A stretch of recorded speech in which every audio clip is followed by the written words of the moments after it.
Bilhin mo na sinta. Huh? Bilhin mo na sinta. Magpamila ko pizza. Huh? Ha? Magkaka. Sarap yung pizza yan. Nagpabili siya ng pizza, guys. Paano kung wala kaming pera? Ano lang to, yung ordinary pizza lang naman to. Hindi naman to yung tag 300. Pero malaki siya ha, 150. Ganito nakalaki. Kaso lang, paano? Iniisip ko, paano kung wala kaming pera? Tapos inabangan niya talaga. As in, sumigaw talaga siya kanina. Hello. Nahiya naman ako lang naman. Tapos gusto rin niyang kumain. Minsan kasi, hindi na kasi ako bumili ng ganito. Pero siya, gusto niya kumain. Kaya sumigaw kanina magpabili.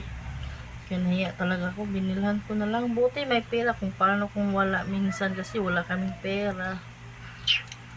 Ano lang kaya ang gagawin ko pag walang pera. Tingnan niyo. Nag-enjoy talaga siya kumain. Hello.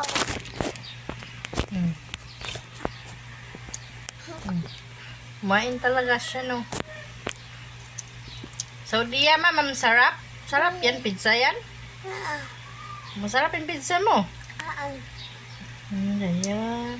Ang flavor niya, guys, is chicken. Chicken ang flavor niya. Pero okay na. Ito ordinary, basta makakain lang sila. Okay na yun. Kasi hindi naman natin kaya yung mga 300 plus. Mga 600 ganun. Mahal talaga. So, ito ordinary. Malaki na siya. Pero masarap. May, kahit hindi mozzarella, ano lang to, parang cream yata to. Sige naman. Sarap. Delicious. Parang ano lang to siya, parang cream lang. Tapos may pineapple siya. May, ano ba tawag dito? Yung dry na grapes. Raisin, kaya raisin ba yung tawag? Pati may chicken din. Masarap na. Masarap. Kahit ordinary siya, masarap. 150 lang. Isang ganito na siya. Oh. Ang laki. Ang laki talaga niya. Sobra. Minsan kasi bumibili ako ng ganito. Dalawa.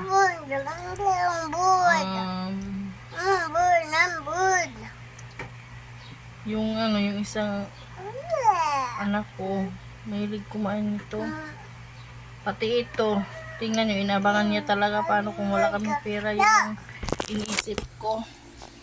Paano kung wala kaming pera. Tapos gusto niya magpabili. Baka mamaya iiyak siya. Ayoko yung ganun. Kailangan talaga magtago ng pera para pag minsan bala na close ko na lang yung bahay ko para pero close ang bahay tapos naririnig niya ako useless.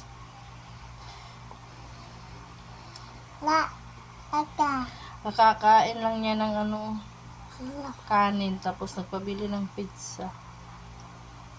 Mamam na yan, bread sa yan.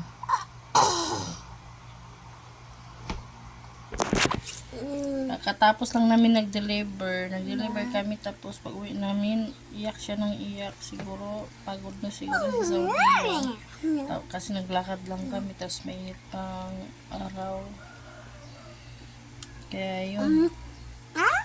Pagkatapos niyang kumain, matulog na siya kasi sobrang pagod. Yun lang po, nag-share lang tayo ng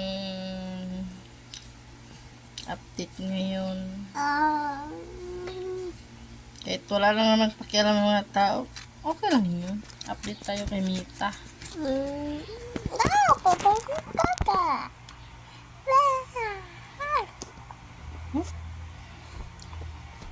Yan na, bye-bye guys. Yan na.